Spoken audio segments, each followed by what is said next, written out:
ప్రకాశం జిల్లా గిద్దలూరులో రోడ్ల దుస్థితిపై స్థానిక ప్రజలు వినూత్నంగా నిరసన తెలిపారు. అర్బన్ కాలనీలో స్థానిక కరెంట్ ఆఫీస్ వద్ద చిన్నపాటి వర్షానికి రోడ్డుపై వర్షపు నీరు బురద నీటితో గుంతలమయంగా మారుతోంది. ఇక అధ్వానంగా ఉన్న రోడ్డును గురించి అధికారులు ఎవరు పట్టించుకోవడం లేదని ఆరోపిస్తున్నారు. బురద నీటిలో దిగి మొక్కలు నాటి నిరసన వ్యక్తం చేశారు. తమ ప్రాంతంలో చాలా రోడ్లు శానిటైజేషన్ చాలా దారుణంగా ఉన్నాయని స్థానికులు ఆరోపిస్తున్నారు. ఇక నీటిని తొలగించకపోవడంతో దుర్గంధం వస్తుందని వాపోతున్నారు.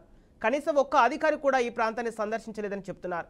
ఇలానే పరిస్థితి కొనసాగిస్తే రోగాలు వ్యాధులు దాడి చేస్తాయని భయాందోళన వ్యక్తం చేస్తున్నారు. అర్బన్ కాలనీ సబ్స్టేషన్ రూట్ లో మేము నివసిస్తా ఉన్నాం. ఈ ప్రాంతం అంతా కూడా చాలా భయంకరంగా నీళ్లు ఆగి చాలా ఇబ్బంది పడతా ఉన్నాం. ఈ రూట్ అంతా కూడా కింది నుంచి పై వరకు మొత్తం నీళ్లమయమై పోతా ఉంది.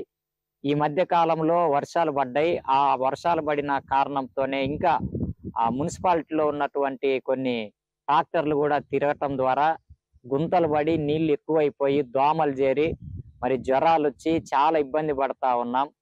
ఇంతవరకు ఏ అధికారి అయినా ఈ రూట్ ఎలా ఉందని చూసి మరి కొంత బ్లీచింగ్ పౌడర్ చల్లటం కానీ శానిటైజర్ ఏదైనా చల్లటం కానీ ఎవరు ఏమి చేయలేదు. మేమైతే అనారోగ్య పాలైపోతా ఉన్నాం.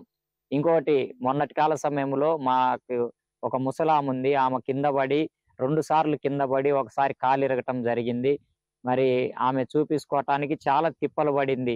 చిన్నపిల్లలు కూడా బడికి వెళ్ళేటప్పుడు జారి కింద పడి చాలా తిప్పలు పడతా ఉన్నాం. అర్బన్ కాలనీ ఇది అర్బన్ కాలనీ బ్రహ్మంగారి గుడి వెనక అదే రోడ్డు పంచాయతీ ఆఫీసు ఆటోలు ట్రాక్టర్లు వచ్చి ఇక్కడ దారుణంగా చేసినాయి దారులు. ఇక్కడ నీళ్లు నిలబడ్డాయి. ఈ నీళ్ళ కుసుబాటోళ్ళు అసలు ఈ సంధి రావటం లేదు. చెట్టు బీకను కాదు ఏమన్నా ఎట్ట ఉన్నాయి దారులని. ఎప్పుడు అడిగినా వస్తాలని చెప్తారు. పంచాయతీ ఆఫీస్ వాళ్ళు ఇక్కడ క్లీన్ కూడా చేయటం లేదు. దోమల మందు చల్లటం లేదు. మేము చాలా ఇబ్బంది పడిపోతున్నాము. జ్వరాలు వస్తున్నాయి మాకు ఈ దోమలతో, ఈ నీళ్లతో, దోమలతో, ఈ గలీజుతో.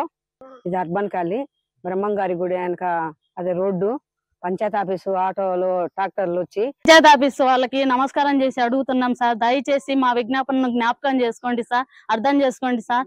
బ్లీచింగ్ పౌడర్ అన్నా వేయండి సార్. దోమలతో ఈగలతో ఇండ్లలో ఫుడ్ అన్నం పెట్టుకొని ప్లేట్లో దగ్గర పెట్టుకుంటే దోమలు ఈగలు అన్ని వస్తున్నాయి సార్. దయచేసి చూడండి సార్ ఎట్లా బురద అయిపోయిందో, అంతా వర్షపు నీళ్ళన్నీ వచ్చేసి చూడండి సార్. ఒక్కసారి ఇదంతా బురద, ఆ వైపు బురదే ఈ వైపు బురదే, 3 వైపుల బురద అయింది సార్. మాకు పోవడానికి కూడా లేదు సార్. కనీసం దోమల మందు వేసి బ్లీచింగ్ పౌడర్ వేసి మా బజార్లు బాగు చేసి మాకు